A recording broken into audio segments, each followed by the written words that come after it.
Hey guys, it's Amanda with Eat, Pray, Crunch, and this is my 6 weeks postpartum update.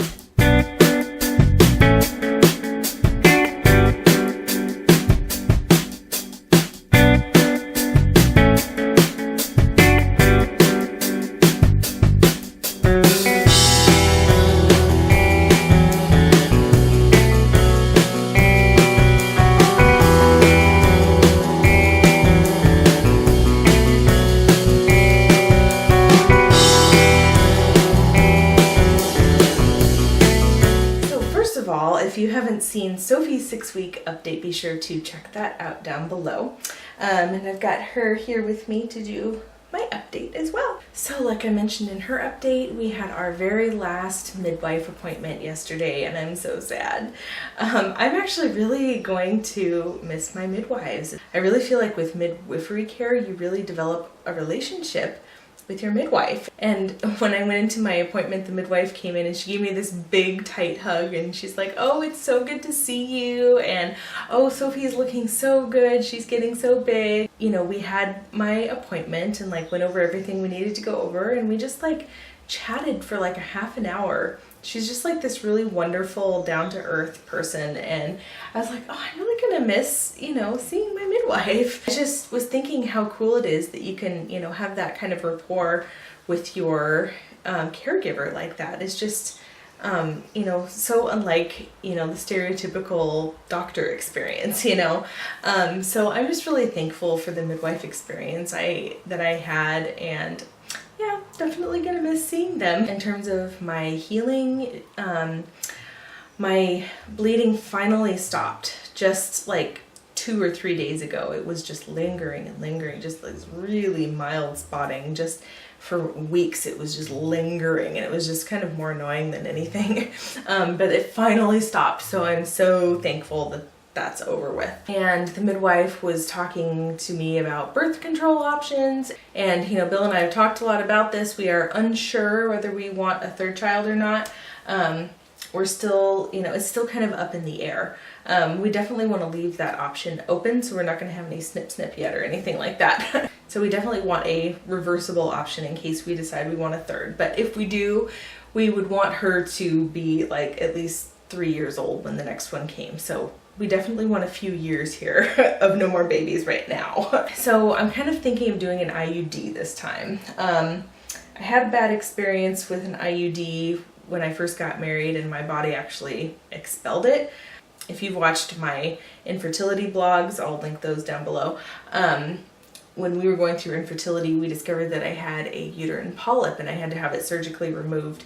And so I'm thinking it's possible that that was contributing to why an IUD wasn't working so well for me. But now that that's gone, and that I've had 2 babies now, I think that it might actually be a really good option for me. So I'm debating on whether to do the Mirena one or the copper one.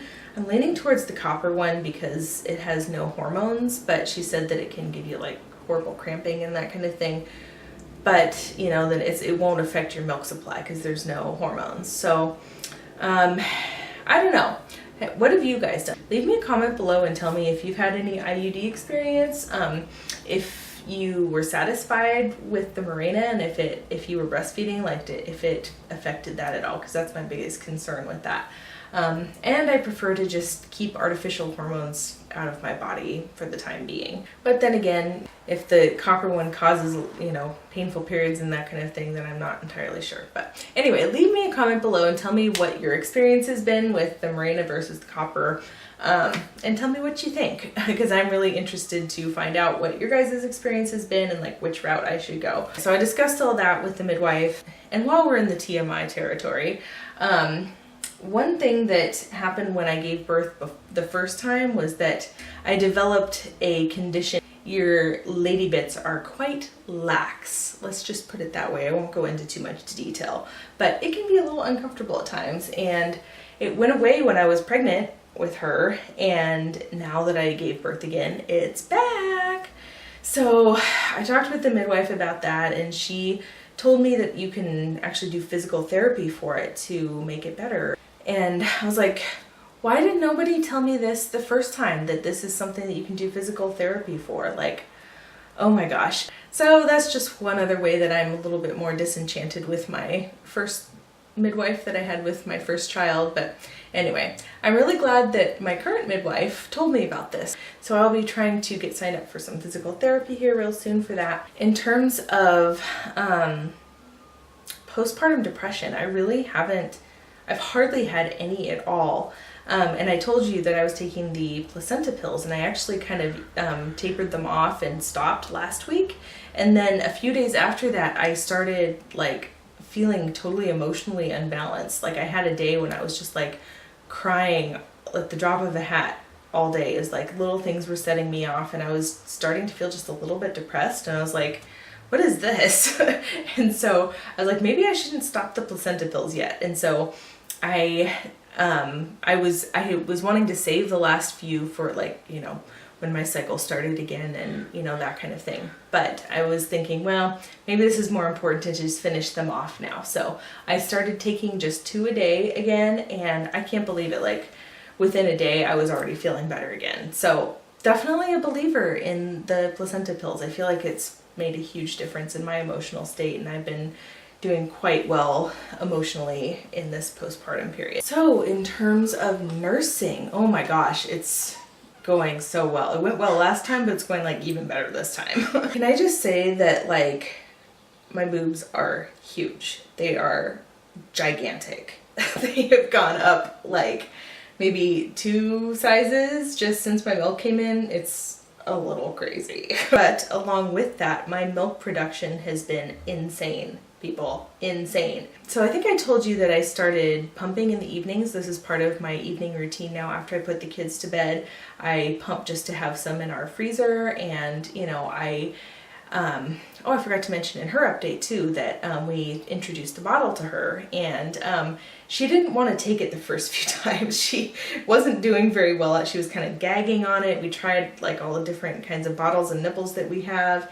She didn't like, it was like all coming down her chin, hardly any was getting in her. But then she, in the last few days, she's finally starting to figure it out, and she's doing a little bit better with it. So we're just, you know, consistency. We just do that as part of her bedtime routine now. Every night we give her a bottle before bed, just so she can be used to both breast and bottle, in case, you know, I want to leave for a couple hours, and I would be able to do that. And for that reason, I started pumping, and I've been doing it for a couple weeks now. Holy moly, I am producing an insane amount of milk. It's insane. I started out, when I first started pumping, I got like 3 or 4 ounces in a sitting, and then it went up to like 5 ounces, and then like 6, 7, 8 ounces, and then pretty consistently for a week or so, I was pumping about 9 or 10 ounces in one sitting. And okay, so last night, guys, I pumped 12 freaking ounces. 12 ounces in one sitting. I don't know what's going on, but I don't know if I was producing that much milk the first time. It's crazy. It's possible that, you know, the diet that we eat now is making a difference with that. You probably see my videos on, you know, the kind of whole foods traditional diet that we eat. That's probably helping. And I'm also taking that breastfeeding supplement and the mother's milk tea, which has fenugreek in it, so I'm sure that that's boosting things as well. But geez Louise, like it's a little bit crazy. I have this huge stash in my freezer now. Like I probably have like 60, 70 ounces in my freezer already just from pumping for a couple weeks. So I'm like starting to run out of space, and I'm like, okay, what should we do with this here? Because like, I think I want to keep pumping because it actually helps with weight loss, with the postpartum weight loss, in addition to the nursing, of course. And so I was like, what are we going to do with all this milk? And so, because I don't have any friends who need it right now, and I probably could donate it to a milk bank, but like, I feel like there are a lot of hoops that need to be jumped through to do that, and I'm not sure if I have the time to do that right now. So what I've been doing is just putting it in Alex's milk in his sippy cup, like, I feel like that's not weird, right? Because I feel like there are lots of 2-year-olds out there who are still nursing. So I feel like it's not weird to give my 2-year-old breast milk in a sippy. So I've been just like mixing it half and half with the cow's milk that we give him. And yeah, so I guess that's saving us some grocery bills with the raw milk that we usually buy. So, you know, I guess that's a silver lining. Alex is getting mother's milk again. So these gigantic boobs are actually doing something. So nursing is going quite well. She's turning into a little chunky monkey. So it's just so good to see that she's growing beautifully, and it's just so rewarding to see that Mama's milk is doing its job. So as for the transition of transitioning from 1 to 2 kids, I actually did a video on that, and you can watch that. But yeah, so you know, like I said, the transition has actually gone really well. Which I feel like makes it so much easier on me, like in my postpartum, because they're such good kids, like it makes it a lot easier. However, keeping it real, it's not perfect every day. We have had 1 or 2 like horrible days. Like the other day, I just, it was one of those days when I woke up and I was just exhausted already. I was just dragging, and I could not wait until nap time so I could nap with the kids. And it was just like one of these days when one thing after another happens and I'm like, you're kidding me. Like, really? Alex was throwing tantrums. Like he's having tantrums now and then, but they're not like super frequent. That day he was just like constant fussy, like throwing tantrums all day, like being whiny, demanding. Like most days he's not like that, so I'm not sure if he wasn't feeling well that day or like what his deal was. But anyway, so I was trying to, keep my patience with, a whiny 2-year-old and trying to deal with her. And, she like didn't want to be put down in the swing, like, so I had to nurse her a few times before she finally fell asleep. And then, I was like, okay, why don't we go outside? That'll be good for getting Alex's energy out. Well, that was a bad idea. I decided to put her in the Moby wrap and take him for a little walk up the street. We've done this before and it's been just fine without a problem. This time, Alex, being in the mood that he was in, he like, when we got to the top of our street, he just like threw himself down in the middle of the street into a tantrum because he didn't want to hold my hand. And so, yeah, I actually, like, I'm not gonna lie, I gave him a spanking because it was a dangerous situation. He was lying down in the middle of the street. And so, oh my God. And then he wouldn't get up. So I had to pick him up to get him out of the dangerous situation. And mind you, I had Sophie in the Moby on me. So I was carrying an infant and I picked up my toddler and I carried both of them home. And that hurt my back. Oh my gosh. And so I put Alex down for his nap. I go back down to get Sophie and she had had a huge blowout in her swing. This is like the first blowout we had had. And the reason was I was trying to use up the newborn disposable diapers and they were just a little too small on her and they were not right for containing a huge blowout like that. Got all over the swing, got all over her, and I was like, oh my gosh, I haven't given her a bath alone before. Like usually I have Bill's help. So I'm like trying to figure out how am I going to give her a bath without help. And so I ended up putting her in the bathroom sink and just cleaning her off that way. And oh my gosh, I had to clean off the changing table, clean her off. Like it was nuts. And so finally I get her put back to get cleaned off, dressed, diapered. And so I'm like laying down in the bed to nurse her. And I'm like, oh, thank God she and I can finally take a nap together here. Meanwhile, I realized that Alex didn't go to sleep in the first place and he was chattering to himself in the other room. And as I latch her on to start nursing her, he starts crying. Yeah. And so in the meanwhile, I'm not going to stop nursing her because then that will make her start crying. And so I finished nursing her. In the meanwhile, Alex is like escalating in the other room. I can hear him over the baby monitor. So she finishes nursing. I like tuck her in a little bit, keep her safe, put her in a safe spot on the bed. And I go back to Alex and I snuggled him for a couple minutes and sang him a couple songs, and then I put him back in the crib and he starts screaming again. I leave the room and realize that by this point Sophie is screaming because she was not done nursing. So I go back and I start nursing her again, and while I'm nursing her, he is like throwing a royal tantrum, like full out screaming. I can hear him kicking in there, like it was insane. Finally, by the time I finished nursing her, he finally like cried himself to sleep. I felt so bad. I'm like, I only have 2 hands here and I am the only one here. There is only so much I can do. I can only tend to one child at a time. Oh my God, it was insane. And finally she fell asleep after that. And thankfully the rest of that day went a lot better, but it just made me feel like I just have so much respect for you moms that, you know, have colicky babies and difficult toddlers. Like, that's hard. It's really hard. Sorry guys, I just lost like my last 10 minutes of footage. Anyway, little Sophie's sleeping in her crib now. So anyway, talking about transitioning, I was going to mention that like one thing that I am still not very good at is getting out the door with 2 kids. Oh my gosh. Like, if those of you who have 2 kids, like, can you give me some tips? Cause like, I am so bad at it. It takes us like a good hour and a half to get out the door. Seriously, like an hour and a half, you know, cause like, I'm not a very punctual person as it is. And then add 2 kids into the mix and it's just crazy.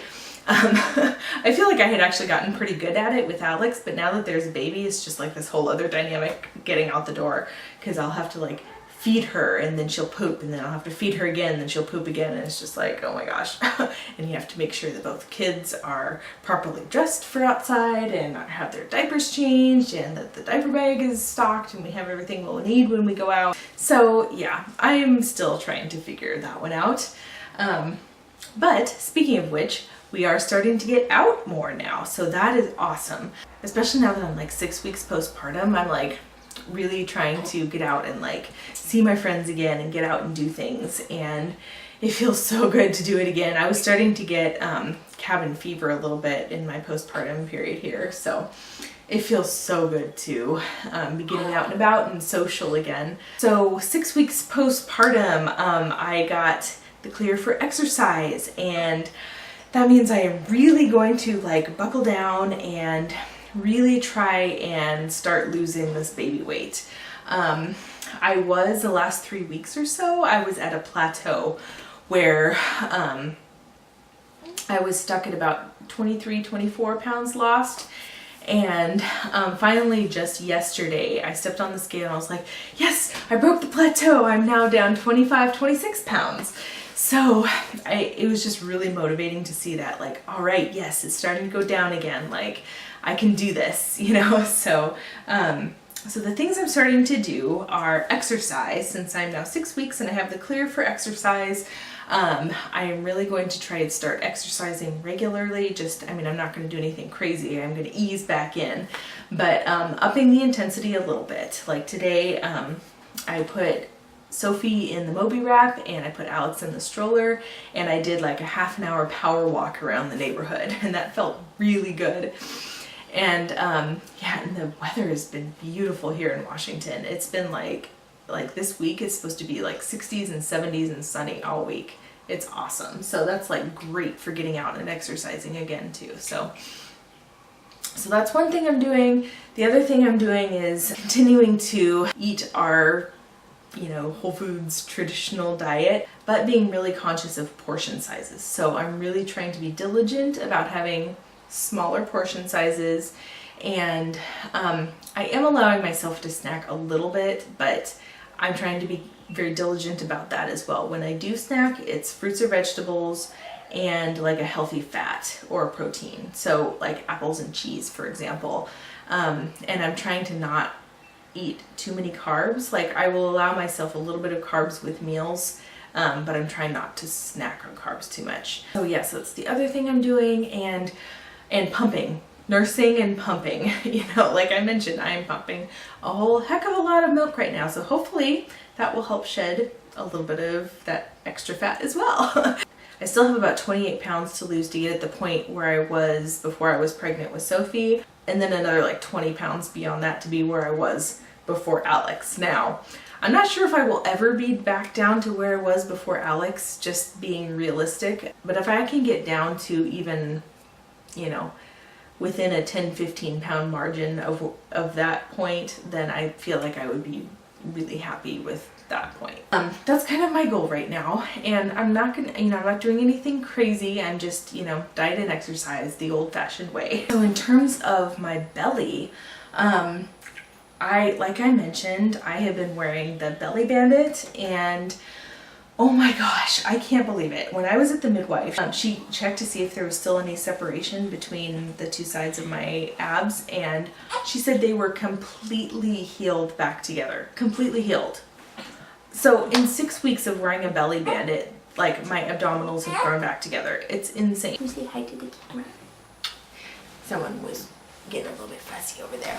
The Belly Bandit, it works miracles. Like, it really, like, my belly is so much smaller than it was after my first pregnancy. Like, it, I looked pregnant pretty much until I got pregnant again. And I feel like it is still protruding. I've got some mama flab on there, let's be honest, people. But other than that, like, it doesn't like stick out the way it did before. And so I am definitely a believer in using the Belly Bandit.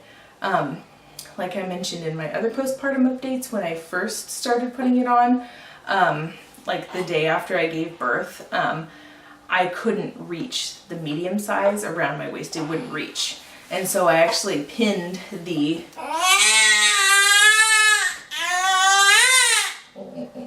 time to nurse. I had to like pin 2 belly bands together just so it would reach around my belly, and within like 2 or 3 days I was already down to just using the size medium, and now I am able to wear the size small. It's insane that it happened that fast. So I am a huge believer in using the Belly Bandit right after birth, because that's like the most effective time to use it. I wish I had been told about that after giving birth the first time, but well, better late than never, right? So my midwife said that I can start doing like crunches and stuff again since it's healed. I'll probably wear the Belly Bandit when I do crunches, but anyway, it's awesome that I can start working on my abs again, like that they are so healed that I can do it without damaging them further now. And so I think that that is just awesome. So that's it for my 6-week postpartum update. And I'm thinking I'm probably not going to do too many more of these. I mean, I might do a few more a few months down the road. There probably won't be too much more to talk about in terms of postpartum, like, because I feel like I'm pretty healed now and getting back to normal. But I'll keep on giving updates about this little munchkin. Last but not least, let me just show you one last belly shot. I'm trying to do this while holding Sophie. But anyway, it's still a little bit protruding, but it's, now that my abs are healed, it's gone way down. So, and I'm still wearing the Belly Bandit under there, so you can see. So anyway, there's the belly. Thank you guys so much for watching. If you like this video, give it a thumbs up and subscribe if you haven't already. And I'll see you in the next video. Bye guys.